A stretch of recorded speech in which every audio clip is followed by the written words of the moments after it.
And hello everyone, Peter here. Welcome to what I believe is the 11th episode of Peter's content-free podcast. Still Series 1, Volume 1, Terminal A, Gate 1. Welcome everybody, I hope you're doing well today. This is the podcast where we don't get bogged down by by silly little things like topics and having to think about things to talk about. It's basically just 1 hour of me saying things. But for the next hour, my mouth will be moving, and hopefully, mostly English words will be coming out of it. And I went to my local auto shop the other day to get my registration. No, not my registration.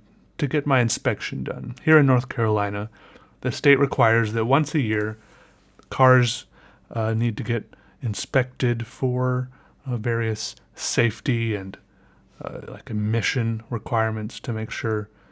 I don't know if it's so that the cars are safe for the drivers or so that the cars are safe for the other people on the road. I don't know, I guess it's like, got to make sure everyone's blinkers are working. Turning signals, some people call them blinkers, some people call them turning signals.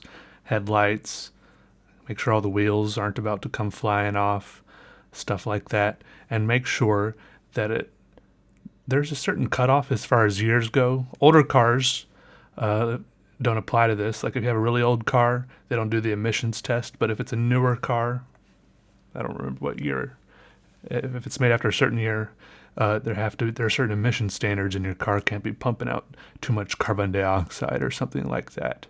Anyways, I think they do these tests, and you have to do it every year here in North Carolina. And sometimes I'm tempted to move down to South Carolina just because you don't have to get car inspections when you move if you live there.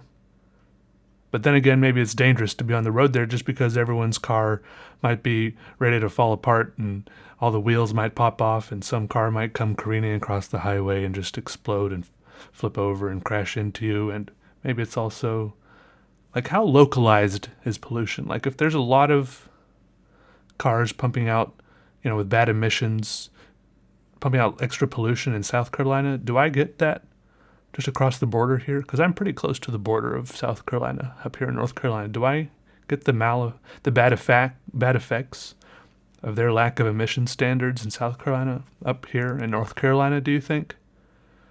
I think to some amount, depending on even just the topography, maybe some of the pollution gets bogged down in bowls, like topographical bowls. Like I've read about Mexico City, right? It's a huge city, and it's kind of down in a valley, and all of its pollution just kind of lingers and loiters there over the city because there's like hills and mountains all around it, so it doesn't go there. And I read somewhere that walking to work every day is like smoking 10 packs of cigarettes a day. That's how bad it is in Mexico City. But that was like 10 years ago that I read that, so I feel like it's either much worse now or much better. And the facts that I read at the time could have been totally wrong, because it seems very excessive, but it is a very, very big city. So I'm just not sure. It's like a sort of a perfect storm as far as pollution goes, perhaps. Anyways, so I was on the way back from the beach. It was like 7 or 8 o'clock. I think this place opens at 7, the auto shop I usually go to. I've got a cup of coffee here. And I feel like it's usually good to catch auto shops earlier in the day before they get too bogged down and all their various vehicle repair duties and too many people bring in all their broken cars and stuff. This could be totally wrong, because maybe a lot of people bring in stuff at the end of the previous day and during the night, I don't know, and maybe they have a whole bunch of stuff queued up for the whole day that they start on right at the morning. But in my head, I think it's best to get in at the beginning of the day. Anyways, I rolled in there at like 8 o'clock or something, and I hopped out of the car and I went in there. And I asked the guy, I don't remember what I think I was at the beach, right? Recording something, I think for the video, which I've already posted about the beach defense towers. I was recording that video at the beach. Sometimes I never get up early to go look at the sunrise at the beach, but if I've been up all night and I'm not too sleepy, sometimes I just drive over there. It's about a 8 to 10 minute drive, depending on which part of the beach I go to, and just catch the sunrise. It looks really nice. And so I came on the way back, I thought, I need to get my car inspected, so I'll stop by there. I hopped in there, went to the office, talked to the guy. I was like, so, what's the best time to get my car inspected? And he's like, well, give me the keys, give me the registration. It'll be good to go. We can get someone on it right now. So I went to my car, opened the passenger side door, opened the glove compartment, and I pulled out that little clutch. It's like you know what I'm talking about? That zipper binder thing that a lot of cars have, they come with. It's got like the little manual in there and some other stuff. And the registration wasn't in there. In fact, there was hardly anything in there. There wasn't my insurance information wasn't in there. My registration, like nothing was in there except for that binder. It was almost empty. There's like little slots in there in the you know that little binder I'm talking about, right? There's little slots in there, and inside those slots were little cards labeled insurance card. Like, I'm guessing I should have taken out those cards and put in the insurance card. And there was another little slot for registration papers. It also just had a paper in there that said registration paper on it in bold, plain lettering. I had nothing in my car. I'm guessing if I had ever gotten in an accident, and someone wanted to exchange insurance information with me, what would I have done? Pulled it up on my phone or something? Googled it? Well, Google, what is my insurance info? I guess I could have. It's pretty easy to pull up on the website. But if I had ever gotten pulled over, what does the cop ask for? License and registration? I didn't have my registration info. What would have happened? I would have fumbled around in the glove compartment for a while. I think I've never actually gotten a ticket, though. So I feel like cops go a little bit, depending on what you get pulled over for, cops go a little bit easier on you. If you have no prior offenses. I've gotten pulled over several times, but I've never actually gotten a ticket. So I feel like as long as I stay at that level, they'll maybe keep on giving me warnings. I've never gotten pulled over for speeding. I've just gotten pulled over one time because I was like swerving around on the road because I had just gotten some food from a drive-through, and I was like juggling that and steering. It was probably pretty dangerous. And one time I cut off a cop because I didn't realize there was a turning lane next to me, and he was in the turning lane.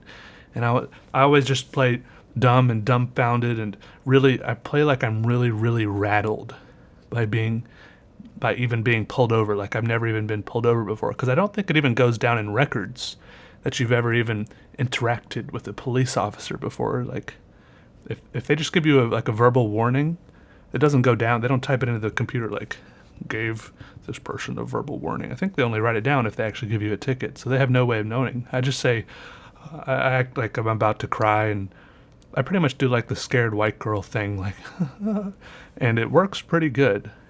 And I don't think I've never done anything serious so that I think really deserved a ticket. But the one time I got pulled over for driving erratically, I guess, because I had the food in my lap. The guy asked me if I was on any medication, which I thought was an interesting first question. I was like, no, I just had food. Anyways, what was I saying? I didn't have anything. I didn't have anything to give to the guy to get my inspection done. So I went out there. I feel like the guy could see me leaning into my car, looking for my registration from the desk or from behind the counter at the auto shop. But then I didn't go back in. I just went around to the driver's side of the car and drove away. I was like, because I had told the guy, I was like, oh yeah, I'll just go out and grab it. But then I just drove away, and I haven't been back since because I had to go on the DMV website, Department of Motor Vehicles, and pay $20 to get a replacement registration card sent to me. And at the same time, I was tempted to go ahead and get a replacement driver's license sent to me, because you guys remember me talking about me wanting to stock up on multiple driver's licenses, Because you can do that online, but that's not the way I want to go about it. Because if I just order a duplicate driver's license, it'll have the same picture on it. What I want, it's a little bit more difficult, but I would have to go into the DMV itself, and I want different pictures of me on each driver's license. And I think that costs $13. That's what I saw on the website, $13 each time. So besides the time I would spend at the DMV, even though I know of a very good DMV, which hardly ever has any lines. I think I talked about this before, that I even gave it a bad Yelp review so that people would keep on not going there, because there's hardly anyone ever there. I feel like, I don't know how I would say I don't know how they stay in business, but it's a government thing, so they don't really have to stay in business. I don't know how that works. I guess they have to justify it somehow, because there's multiple DMV offices in this town. I guess if one doesn't get very much business, eventually they might close one down and just have one, but the other one is always swamped. Maybe that's why they opened this one. I don't know the history of the DMV offices in my town. I just don't. Anyways, I just drove away, and I ordered new ones. I went online to try to order a new insurance card for my insurance company to have in my car, and it turns out you just print them out. So I printed it out, and I ordered the new registration, because you can't get,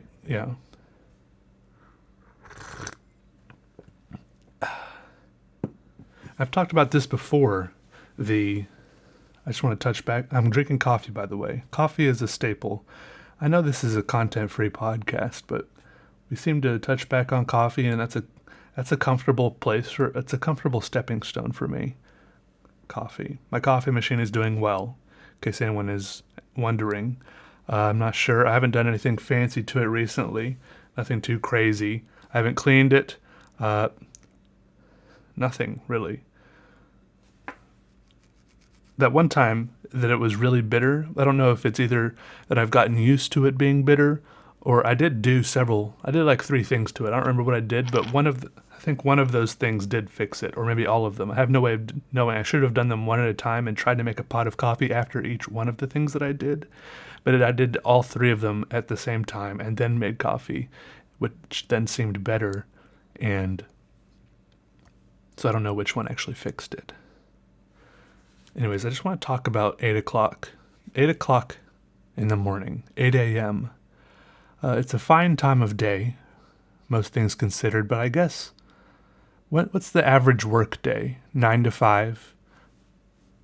For people that work in an office, or if you had to say what is the average work day, would you say 9 to 5? So a lot of people around, just like after 8 o'clock, they're listening. If you're going to listen to the radio, do you think those are the peak hours for listening to the radio? I don't know, but every now and then I find myself in the car. I have 6 presets, and so I flip between them whenever like an advertisement comes on, or whenever people start talking on the radio. Instead of playing music on these music radio stations, I just switch around to one of the different 6 presets. But I've noticed 8 o'clock in the morning, between 8 and 9, but really I've noticed it the most about 8:15 in the morning. It happens way too often. It's excruciating that I can flip between all 6 of my presets, and on all 6 of those presets, no music will be playing. On these aren't talk radio stations. Maybe on 2 of them, commercials will be playing, but on most of them, they'll have their little radio shows going. The people will just be joking around with each other, talking. It's just the most awful, I can't stand it. I just like frantically switch back and forth between them all, waiting for one of them just to play a song, any song. And then eventually I start sweating and I hit the seek button, right? I stray away from my normal 6 stations, and eventually I find some other weird, like, jazz station or something that's just, I don't know why I can't stand to listen to voices. It's ironic. I think it's ironic that I'm making a podcast now with me talking when I can't stand podcasts, and I can't stand people talking on the radio, and I can't stand audiobooks. Just weird disembodied voice. I need some context. I could listen to a person talk if I can see their face and their mouth moving. I think I'd do much better at a podcast or an audiobook if I could just see them reading the book. I don't know. It's very weird for me. I probably still wouldn't do it. Audiobooks are very weird for me. A lot of people say they listen to audiobooks as they fall asleep, but I don't know how that works. How do you find your place? How do you remember how much you listen to? How do you find your place again the next time you start listening to? Do you end up re-listening to the same stuff over and over again? Or do you not really care about what you're listening to? You just want to have something in your ears as you gradually fall unconscious. I think people just have different goals, different expectations for things than I do. Oh, I'm drinking coffee. I had to unzip my hoodie. Getting toasty. Getting warm from the inside and the outside. You know, I have fond memories. I've always liked digging holes. There's something satisfying. Dare I say cathartic? Saying cathartic seems daring to me just because I'm not 100% sure what the word cathartic means. Like, I don't know if I've actually ever looked up the definition of cathartic, but I just use it based on context clues, what I think it might mean. So I'm not going to try to define it for you, but I think to some extent, digging holes can be cathartic. I think so. Just holes. Just grab a shovel, go out in an open spot in the yard, just dig a hole. When I was little, not that little, maybe like 12 or 13. Actually, I have no idea how old I was. I'm terrible at remembering this sort of thing. My parents bought a house. It was like a fixer-upper house, and it had a crawl space. And apparently under the crawl space, it was very moldy and damp. And so my dad wanted to install something called a sump pump, which I always thought was a very weird word. Very sump pump. Actually, I don't know. Maybe I thought it was fun. Sump pump. Can you say it with me? Sump pump. So you put a sump pump under there, but you have to like bury these pipes, or at least the way he was doing it. He was burying pipes in the dirt under the house, like in a perimeter in the dirt, a perimeter around in the bottom, buried in the crawl space, that would absorb, it was like gather the water in the dirt and then drag it into this sump pump, and that would pump it out of the dirt and out from under the house. I don't know. It makes sense to think about, and I think I explained it poorly, but do you understand what I mean? It would like suck all the moisture out of the dirt, and there's like just a garden hose attached to it, really poking out of a hole in the side of the crawl space and into a ditch, and away it went.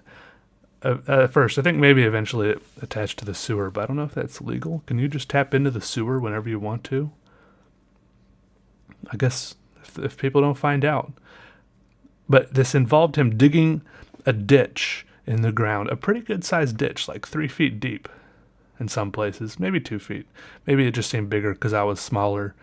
But digging a ditch in this crawl space, which was difficult because crawl space is only like 2 or 3 feet tall. You know, there's dirt, and it's called a crawl space for a reason. You got to crawl and sometimes slither through different parts of it. There's like heating ducts and stuff under there. Ducts, not ducks. And so he had one shovel. You know how sometimes there's a shovel and it's short and it's got like the horizontal handle on top, and then his other shovel that he was using was just a regular shovel with the handle snapped off halfway up. And sometimes I would help him under there, but I was just like too young and small, and I didn't have like the upper body strength to do it. Like, you couldn't use any of your lower body because you were just like digging while lying on your side half the time. It was weird, grueling work, but I enjoyed helping him with it when I could, but I got tired pretty quick. And then eventually, like, if he would be down there digging, my dad, for like 2 or 3 hours in the evenings, I would usually only be able to help him for like 45 minutes or an hour before I got too tired. Or maybe I just wanted to play video games more. I'm not sure. I do remember helping him some, though. And then he would carry the dirt in 5-gallon buckets and like slide it out. It was like stuff. It reminded me strangely now of The Great Escape. Have you ever seen that movie, The Great Escape? Like sliding the dirt in buckets out of the side of the crawl space and loading it in wheelbarrows, and it was crazy. And then there was like a big dirt pile in our backyard, and I dug a hole. in the top of the dirt pile. First of all, I used this dirt pile for burning stuff, just like various stuff. It was like a little burn spot for me because I was, like a little kid and I like burning stuff. But one time I figured out how to make the most incredible plumes of smoke ever. I dug a hole down the middle of the dirt pile, and then I dug horizontally in the side of the dirt pile another hole which met up at the bottom of the other hole. So there was like an L-shaped hole in this dirt pile. And then I would stuff kind of greenish, sometimes dampish leaves in there and light the fire at the bottom of that hole. And then once that, with stuff that was actually more flammable, but then there was like greenish leaves on top. And once that fire started going, the greenish stuff on the above it would start, when that stuff burned, it would create the thickest, billowiest, just the greatest, most entertaining plumes of smoke that I could ever imagine. I enjoyed that immensely. And then I would blow in the hole that I had dug horizontally, and that would just make the smoke plume out like nothing else. And it didn't even take that many leaves to get it really going. And there were a lot of trees back there and leaves on the ground. I would just, hours of entertainment. I'm surprised that the fire department never came. But there was one neighbor we had farther up the road who my dad was endlessly entertained by. I guess people kind of did this all the time. He would instead of putting his leaves, sometimes people, they rake up their leaves and put them in trash bags and then put all the trash bags by like the road, and then like the trash people come and grab them all or something like that. In our neighborhood, we had like even like a different even group of trash people, or like a different trash service for like leaves and branches. If you put like piles of branches and stuff out, they would come. It was even like a different day. Like my mom would like make sure she would like have me like pruning trees and stuff, and made sure I have it out there by 7:00 on Fridays or something, because that's when like the branch people came. I don't know. So some people put their leaves in bags, classic fall leaf raking. This guy though, he would gradually put and feed all his leaves onto his little round grill. He would just like stand out there for hours, putting leaves onto his grill and burning up the leaves that way. I guess maybe that was cathartic for him, just grilling up leaves. I like that. I didn't appreciate it at the time, but I like it now. I think I would like that. It's weird what you remember. I'd like to mention now something that's really been troubling me, and that's every now and then there are things that are designed well, and you don't realize how well designed it is until someone changes the way it's designed. The popular phrase, "if it ain't broke, don't fix it," comes to mind. And at this moment, I'd like to mention the toothpaste tube. The old tube of toothpaste. I think, did it used to be made out of some sort of thin aluminum with a screw cap? I feel like they're not even made of aluminum anymore. It's just like a plastic tube. And now they have like a weird pop cap, like a mustard cap. You could pop it and it pops off to the side, and you can put the toothpaste down upside down even. Like it's a big fat cap. And I don't like it. First of all, because to pop the cap, you hold on to the toothpaste tube and you pop the cap. This is especially if you do it with one hand. You got to be really careful to do it with two hands and not squeeze. What I'm saying is, you squeeze the toothpaste tube, you have to grip it in some amount, enough to pop the cap. And when you do that, some of the toothpaste comes out of the top, and it just gets all messy so quick. There's no way to keep it clean unless you're like wiping and cleaning down the top of the toothpaste tube all the time. I guess the one upside of this is, since it's like hinged, you never lose your toothpaste cap. You never like accidentally drop it and it goes spiraling down the drain if you don't have like a drain cover or something. But it just really made me miss the old way, because I was like holding it, I popped it open, and it was just so messy. It was just inherently messy the way it was designed. And now I have to be like so careful to grip it just right so I pop it open without squeezing the toothpaste tube at the same time. It's just these little things which I can complain about. I can. You can't stop me. My life goes on just fine, just so you know. It does. And I used to play with Legos a lot when I was little. I had quite a few Legos for every birthday and Christmas for many years. It's probably an overstatement to say many years, but for most of the years of growing up, I was allowed to choose a thing. None of my presents for my parents for most of my life we weren't really much of a gift-giving family. Like, I don't really give gifts to anyone. It's not like a big thing, but I was able to choose one like $20 thing. And I usually chose a Lego set. And sometimes other people gave me Lego sets. And over time, and I think sometimes I saved up my own money and bought my own Lego sets as well, so on and so forth. And I accumulated quite a few Legos, and I had at one point, like I had a huge box, like a huge big flat box that fits under your bed. I had a lot of Legos. I spent a lot of time playing with them. And there is a school of thought that the plural of Legos, the plural of Lego is Lego, but that's not what I believe. My whole life I've been saying one Lego, two Legos, so I'll keep saying that. I will.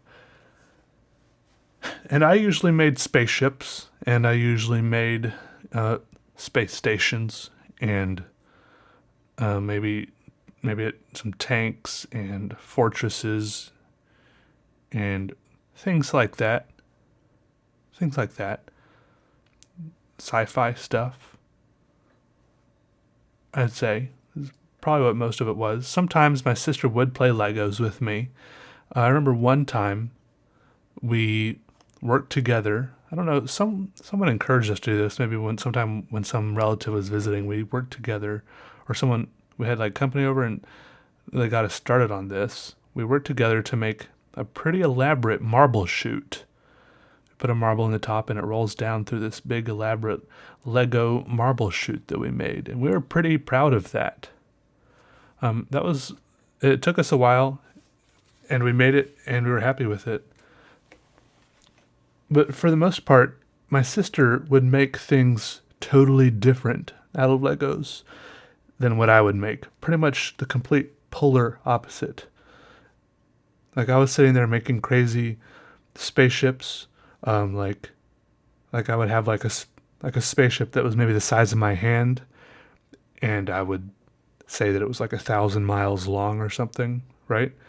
My sister, on the other hand, I think one time she made a set of facial features.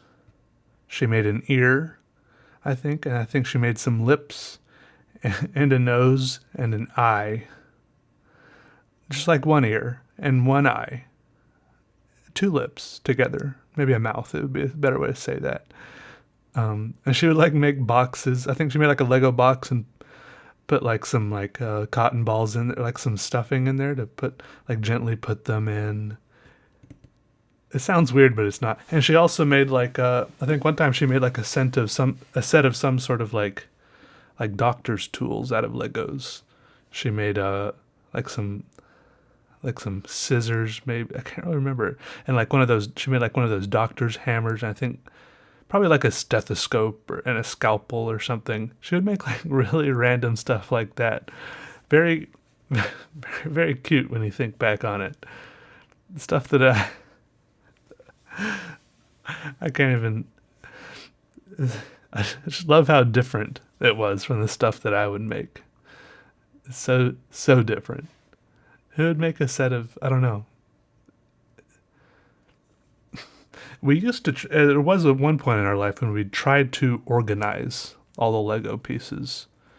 Like, we had like boxes, like, with like little compartments where we, when you, and that was part of stopping playing with the Legos. When you stopped playing with the Legos, you had to put them all back away and organize them in all these little boxes, like the 4x2s go here, like different sorts of blocks go together in different things. But then I would just not want to play with Legos anymore because I knew that after I stopped playing with Legos, I would have to go through this excruciating process of putting them away like this and organizing them. So eventually that whole thing went away and we just ended up dumping them all into big buckets that you just comb through. I think I probably built up calluses on my fingertips because you just rake through these buckets of Legos with your fingertips, and Legos can get pretty sharp. You just you rake through them with your hands looking for the right piece, and sometimes it can just take so long. You have one of those pieces. You do. You're like sitting there playing with Legos with people, and they're just building away, and for like half an hour, you're like, let me know if you see this such and such. And you're just looking and looking and looking. Sometimes you just never find it until the next time you sit down and play Legos, and you're looking for a totally different thing, building something else, and you find that piece, you pull it out, and you set it aside, just because you're like, maybe I will look for that. Maybe I'll need that one now. But you never end up needing that anymore because you're working on something else. I miss Legos sometimes. I never really got into the Bionicles, though. I think those I was on the way out of Legos when Bionicles were starting to become a thing. They just never seemed as customizable to me.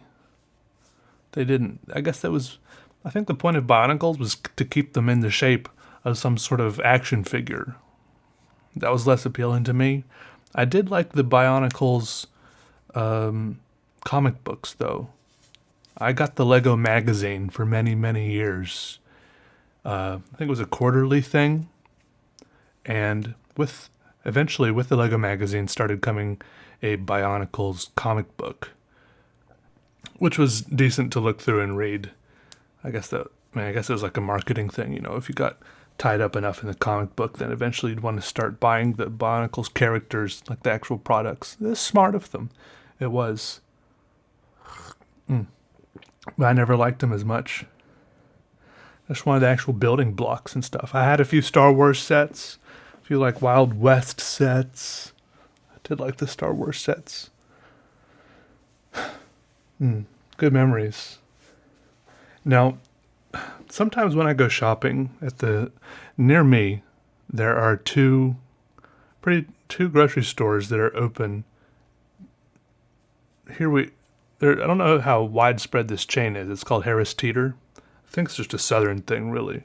But there's two of these Harris Teeters very close to me.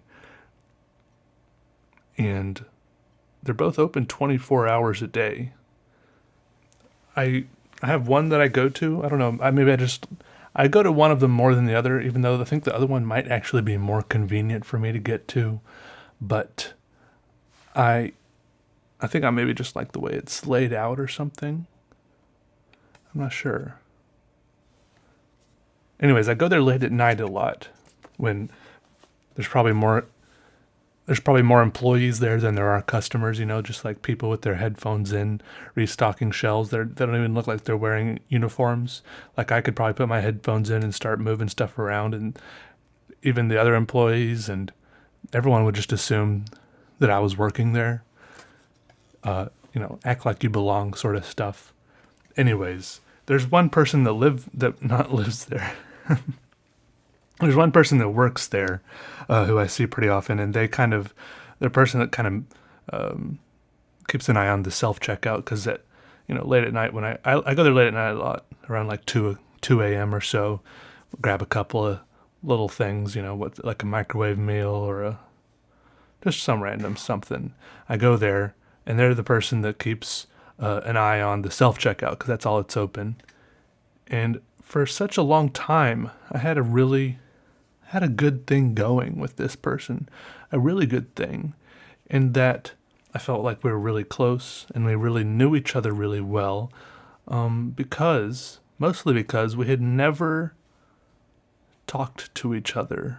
We'd hardly made eye contact.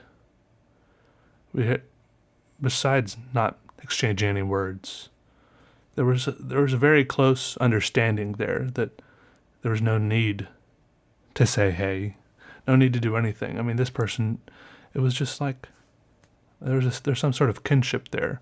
I've seen this person so many times and had never even said anything to them, and I felt close to them.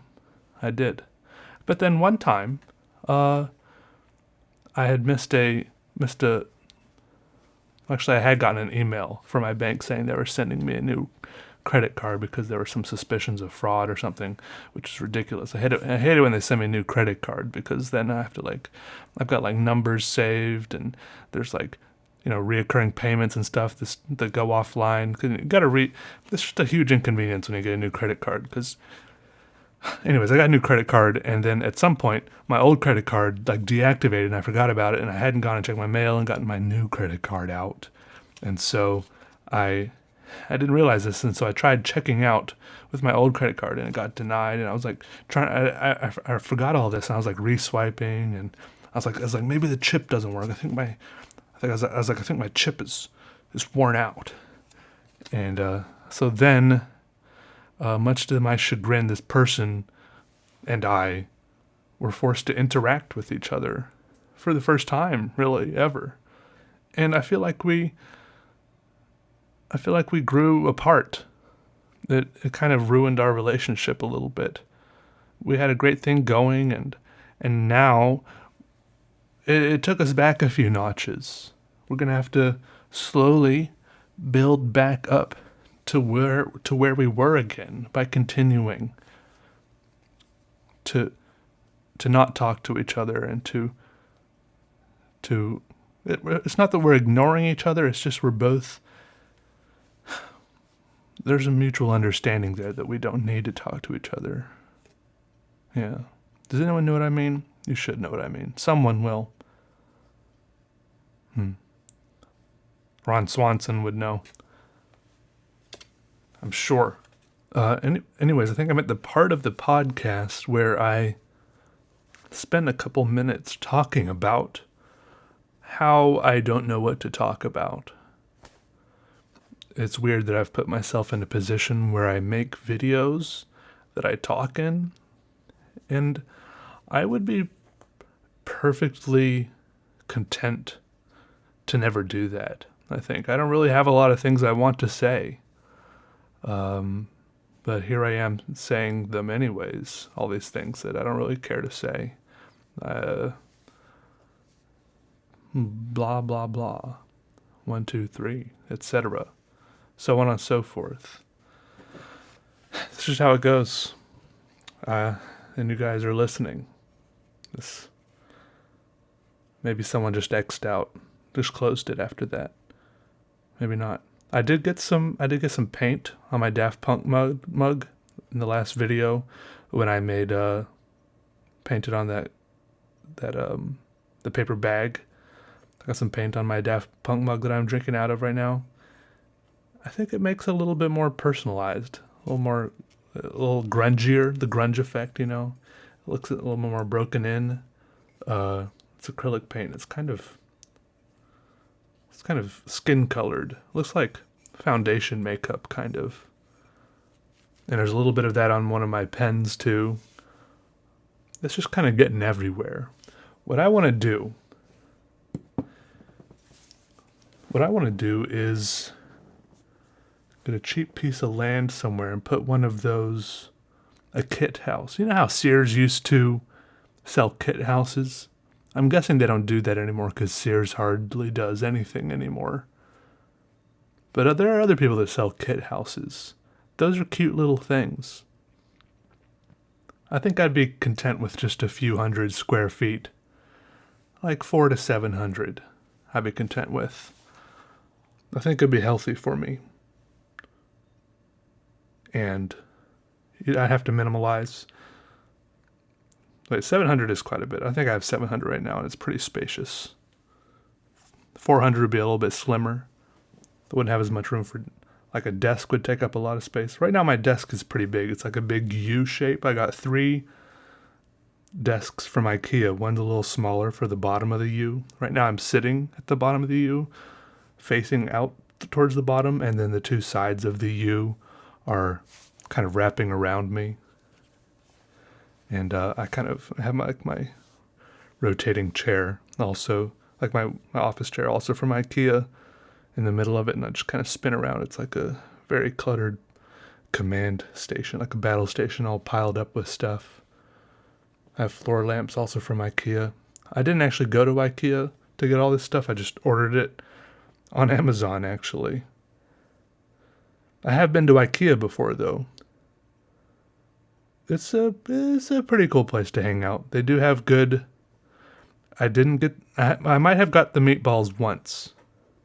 But even better than the meatballs, I think, are the hot dogs and the sodas and the cinnamon rolls. I think it's all very cheap. I think at one time, the hot dogs are $1 each, and the cinnamon rolls, which are huge, are $1 each, and the sodas are 50 cents each. So I got 2 hot dogs, a cinnamon roll, and a soda for $3.50.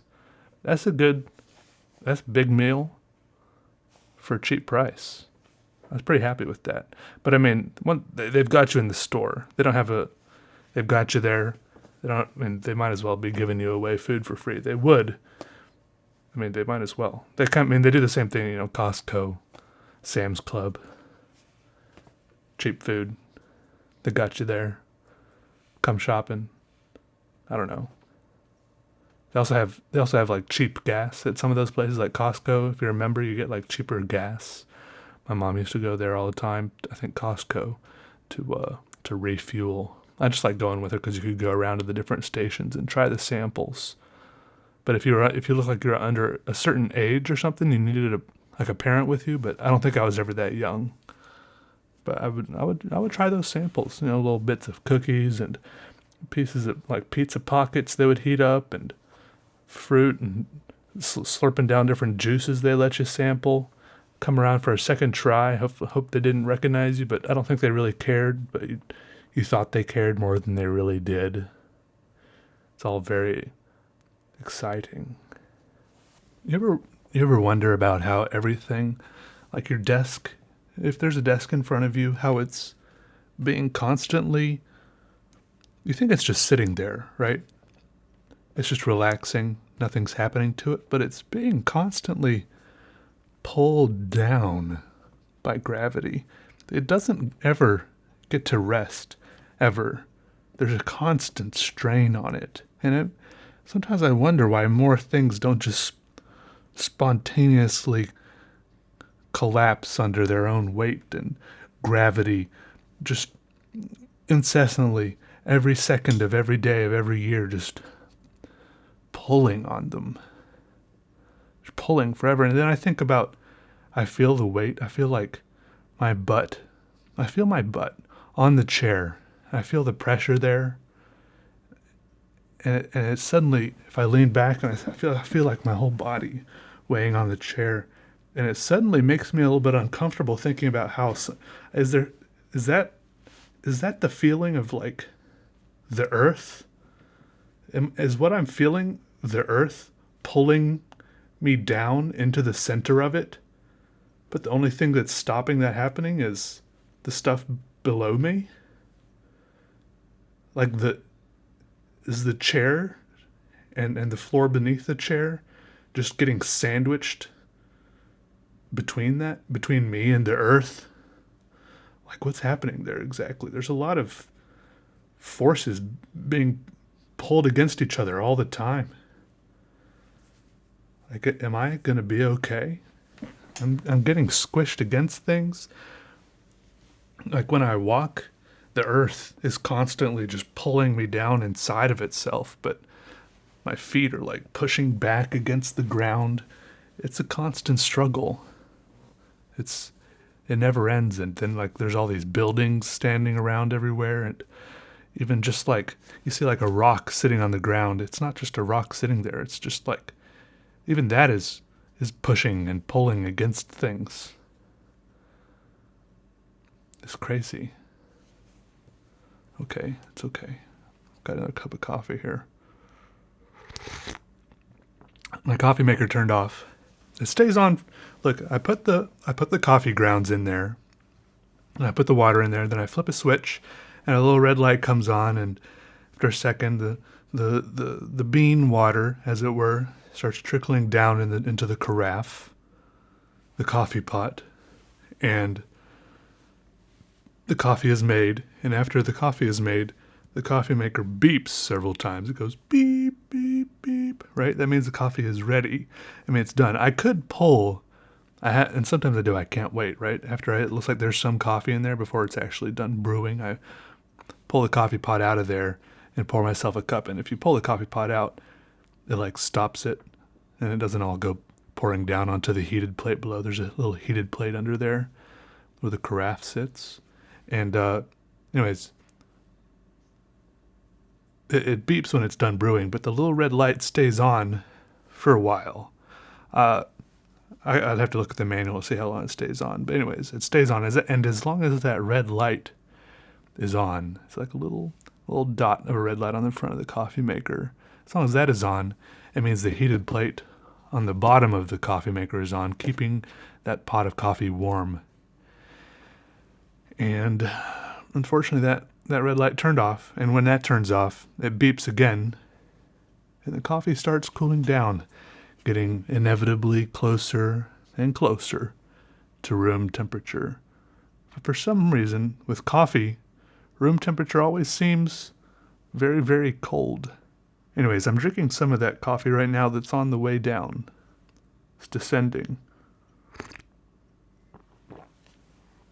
Sometimes when you get coffee, it's too hot. And as it cools, it reaches that sweet spot where it's just the perfect, it's nice and hot still. It's not too cold, but it's nice and hot where it's just the perfect, comforting, slurpable, gulpable level of temperature to just drink. And you don't want to just drink it all because you want to savor the coffee a little bit. You don't just want to guzzle it. But you do also want to enjoy as much of it as possible when it's at that optimal temperature, right? I think I did know a lady growing up who really enjoyed her coffee being really blisteringly as hot as possible. And she would take like just a few sips of her coffee, and then she'd go and put her mug of coffee in the microwave. Like every 5 or 10 minutes, she would microwave her cup of coffee just to keep it incredibly hot. So different people like different things. I'm fine with the coffee taking its natural course, just up and down, temperature-wise. I am. I did buy some teas not too long ago. I bought some Earl Grey and I think some, did it say English afternoon tea? What is that exactly? I mean, I don't know what Earl Grey is either, but English afternoon tea seems kind of vague. It does seem a little bit vague. But I bought the tea because I like drinking tea when I have a sore throat, which happened once not too long ago. So I bought some tea, and that's just soothing. And I bought an electric kettle, I guess is that what people call it? So I could have it like right here next to my computer and just constantly keep pouring myself a new cup of hot water and, letting it seep with the tea bag in there. It's very, very relaxing and soothing. I don't put sugar or honey or anything in there, just like I don't put anything besides coffee in my coffee. I want things to be simple and easy and straightforward, and I just won't drink tea if I have to go and make a whole concoction out of it. Like it's a whole big thing I gotta do. It's just not worth the trouble for me. My aunt sometimes she just drinks hot water. And I think I think I like that idea. I think it's soothing.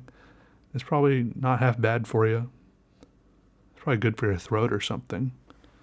Just heat up some water, sip at it. Because half the appeal of the coffee is that it's warm.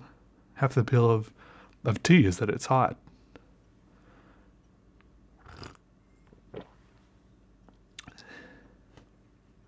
Yeah. What do you guys think? Not necessarily about the hot water thing, but just about things in general. I'm open to hearing what you guys think.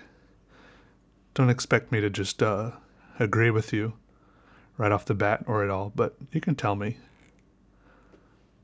You can tell me. I'm open to you telling me. That's what I'm trying to say.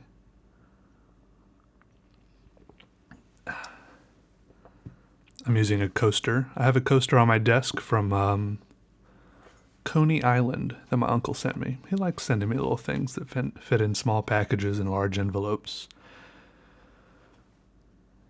Yeah, and I've been using this coaster for a long time, and it's just like one of those, it's like a very thick piece of paper or a thin piece of cardboard coasters. And yeah, I think it's for a brewery on Coney Island, but apparently that's where America's first roller coaster was. Coney Island's original switchback railway was America's first roller coaster amusement ride.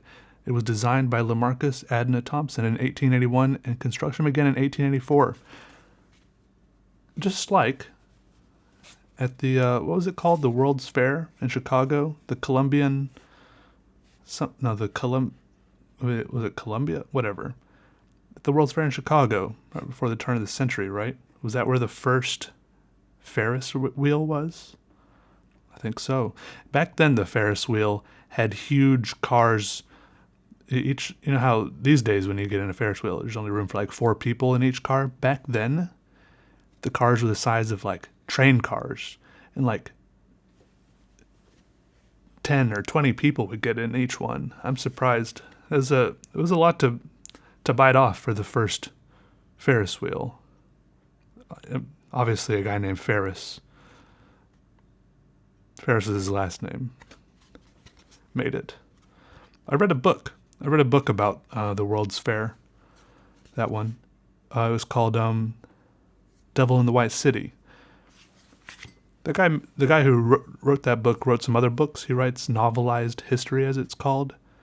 It's history, but he writes it so it reads like a novel. And he also wrote about I'm not good at remembering things, so I won't blabber on about it. But I would recommend that book and the other books that guy has written, even though I'm not telling you very much about it. But it is interesting. I'm just telling you, it's interesting, and I like it.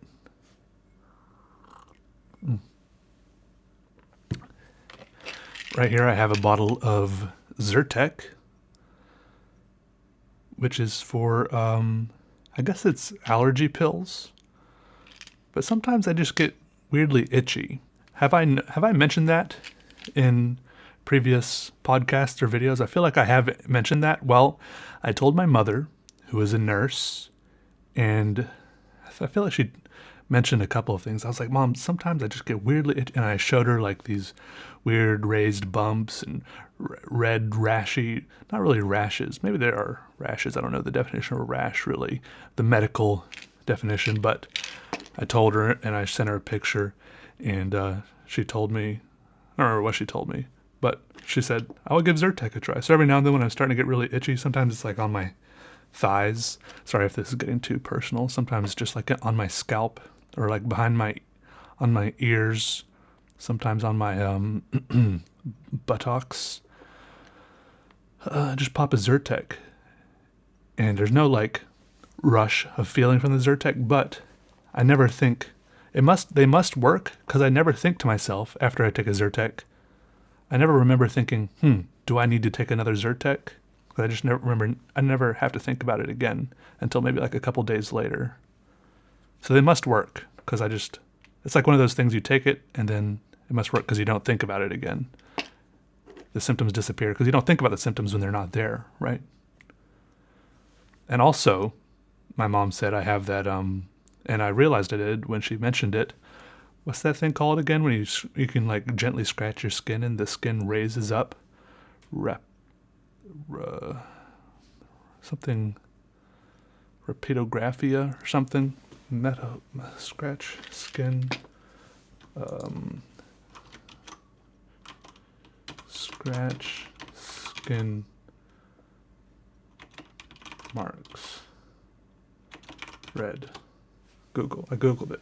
Oh, dermatographia. See, I googled scratch skin marks red, and it popped right up. Dermatographia. Boom. It says when people who have dermatographia lightly scratch their skin, the scratches redden into a raised wheal. Oh, that's a new word for me. Wheal? Anyone ever knew that word before? WHEAL.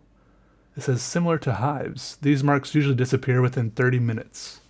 The cause of dermatographia is unknown, but it can be triggered in some people by infections, emotional upset, or medications such as penicillin.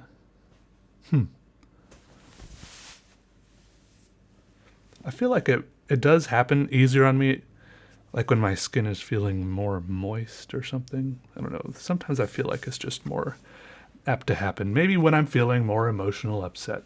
I don't know, but I don't usually feel emotionally upset. Maybe I'm just good at hiding it from myself, compartmentalizing. Someone once told me that men's minds are like waffles and women's minds are like spaghetti. Like men compartmentalize things, and then like women, like everything's like all like mixed together. I don't know if that's true or not. Maybe it's probably just a stereotype. But sometimes, I don't know. I feel like I do like compartmentalizing things, but maybe it's just now that I've heard that. And because I like waffles. Maybe it's because I like waffles. I do like waffles more than pancakes because I've had too many bad experiences with pancakes and maybe this is the fault of the butter. You don't want to have butter that's too hard. You want it to be at least room temperature butter. But when you try to spread butter on a nice, fresh, warm pancake and the butter is cold, that butter, like a chunk of it, will tear that pancake up and you'll have a bad day. For some reason, waffles tend to be a little bit more resilient and can withstand the assault of a cold chunk of butter a little bit better, I think. And plus it's got those pockets. Maybe waffles are just a little bit more unhealthy because you can pack a little bit more butter and just other unhealthy stuff. Like people do putting a lot of weird stuff on their waffles and in their waffles. I mean, I'm just not really one, to be honest, for chocolate chip pancakes or waffles or strawberry, blueberry. People put all sorts of stuff in them and on them. Here's what I want in a waffle. I want it to be a waffle, plain, just waffle batter. I want to put a lot of butter on it, and I want to put a lot of maple syrup on it. And fake maple syrup is fine with me. Some people get really bent out of shape about whether it's real or fake maple syrup, but I think I grew up spending too much of my life eating fake maple syrup and other fake sugary, things with like actual sugar in them instead of like mapley stuff. I don't know what it is, but I grew accustomed to the fake stuff with just like added maple flavoring. It's just pretty much like sugar water, thick sugary syrup with like added maple flavoring. Pour that all over the waffle, and then some people will go at a waffle or a pancake and they'll take their fork and they'll just kind of like carve off little sections, little bites at a time. Please, no. You take your knife and your fork, and I cut up the waffle.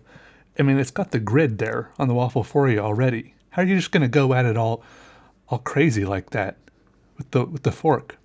You're gonna totally disregard the grid? Makes my head spin. You take your fork and your knife and you cut up the waffle ahead of time according to the grid. Sometimes, depending on some waffle irons are different. And to get the bite sizes right, you don't always cut along the grid or whatever, but you can at least get your cuts straight, and the piece is fairly uniform.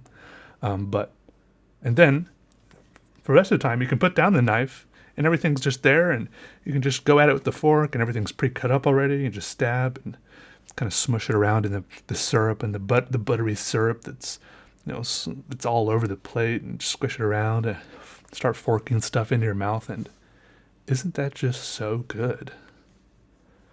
Oof. You know what's really good with a waffle? Sometimes coffee, but I think with like really sugary stuff like that, a glass of milk can be just really good. And maybe that's just because of the way I was raised. I was raised drinking a lot of milk. I used to attribute that for the reason I never had many cavities, and maybe it is because suddenly I moved out and I grew up, and for several years I didn't drink a lot of milk. I used to drink like a big glass of milk or two, like every meal. Big old glass. Every meal. Not every meal. Not when I was at school. At school, in high school, I had some pretty bad eating habits. My mom would send me money to put in my lunch account at school so I could eat in the cafeteria. And I got into habits, I would pretty much eat the same thing every single day. And I think one year, they had like burgers you could grab, pretty terrible burgers, pretty much just like a bun and a patty. And no, I think there might have been a slice of cheese on there, and I'd maybe grab a couple of packets of ketchup and mayonnaise and squirt those on there. I'll just eat like 2 of those every single day for lunch one year, and then one year, this is so bad, I started eating these. They had like huge trays of French fries. They're pretty similar to McDonald's French fries. They were really good, and you could get those. And my mom kind of caught on because these were a little bit more expensive, and she started wondering why my lunch account started running out of money so quick. But I was like, Mom, I don't know. Mom, I need lunch money. What are you going to tell me I can't have lunch money, Mom? She's like, I looked on the website. Lunch should cost this much every month, okay? So make it last. But then I kept on not making it last. But what was she going to do? Not give me lunch money?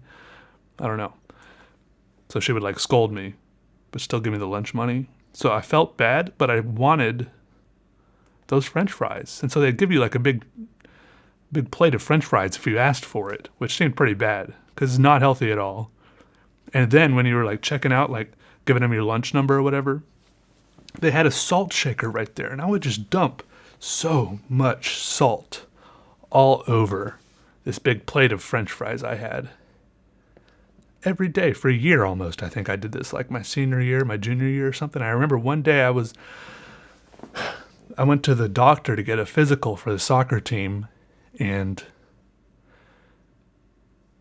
he took my blood pressure, and he specifically asked me, he looked at my blood pressure and he said, "Do you eat a lot of salt?" I just had to say yes. I said yes, I eat a lot of salt. Because I did eat so much salt. It's bad. It was bad. I have good memories of those milk cartons, though. Those things, even if you were good at them, it was still difficult to open them right. For a lot of my life, I got 2 milk cartons every day. A lot of people got the chocolate milk and were really excited about chocolate milk. A lot of people were really excited about strawberry milk when they had it in those milk cartons. Anyone remember those and had those? Pet milk, P-E-T. Put them in the cartons. They're like 1 pint or something like that. 2 pints? What's a pint? I think it's 1 pint. A little pint of milk, and I would get 2 of them, regular 2% milk or something like that. I get 2 of them, drink 2 of them. It was not the best milk. It was kind of disgusting, but it was refreshing because it was like, half the time it was like not cold enough or something. There was something weird about it. And sometimes you'd get it and it would either be not cold enough or it would be too cold and there would be there'd be ice in it, which would make, it would just be really off and weird. But I mean, it's like, what are you going to do? Just keep getting the milk. Keep drinking it. And it would never, half the time it wouldn't open right and you'd end up, just like fiddling with it for a long time, these paper cartons, and you end up stabbing a straw in it some way, some little rip in the... Yeah. Good memories. Good memories. Well, that was that. Then I graduated from high school after drinking milk and eating French fries with lots of salt. I graduated somehow, and I went to college for a couple years before I stopped going. Then here I am today, sipping at lukewarm coffee, staring at the wall and talking.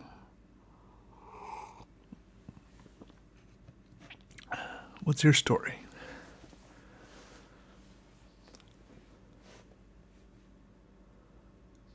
Surely I have something else to say. I trimmed my fingernails yesterday. That was good. And I trimmed my big toenails also, but the rest of my toenails didn't need it. That kind of bothered me. Why my big toenails need to be trimmed, but not the rest of my toenails. And I like trimming, especially, I think out of all my nails, my small toenails are probably my favorite to trim. They're just the most satisfying. They're the crispest, the most crisp clip. They're small, and they clip the most crisply. They do. Anyone else feel the same way? I don't know. I feel like I could probably go for a clip. That wouldn't be the worst thing in the world. Just to kind of prune them a little bit. It'd be good. Anyways, that's all for me, I think, today. Hope you all, have a wonderful day. I finished my coffee, and I'll do it. I don't know what the drawing for this one is going to be, but on Patreon, I've started Peter's Doodle Club, and I usually do one giveaway per month on their art giveaway of an original. Whatever drawing I do for this, I'll add it. It'll be a bonus giveaway on Peter's Doodle Club. So I have no idea. As the time of me recording this, I don't know what I'm going to draw. But after I record this, whatever I do, this is what I do. I look at the time.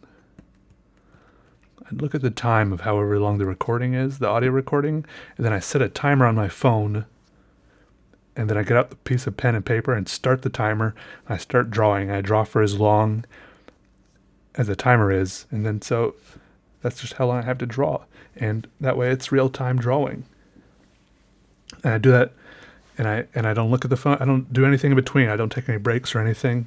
I just put on some music, and I just draw, and it feels good. It's like I just focus in, lose myself in the music and the lines. I'm in the paper. I am the pen. I'm the ink seeping into the fibers. It's great. You know. Can't complain. Anyways, thanks for listening, everyone. Hope you have a great day. This is part of a playlist, and if you haven't listened to the other ones, hopefully you can find the playlist. Hopefully it pops up on the side somewhere. So check out the other ones. And you can also listen to these and download these on SoundCloud. There's a link in the description. All right, goodbye, everybody.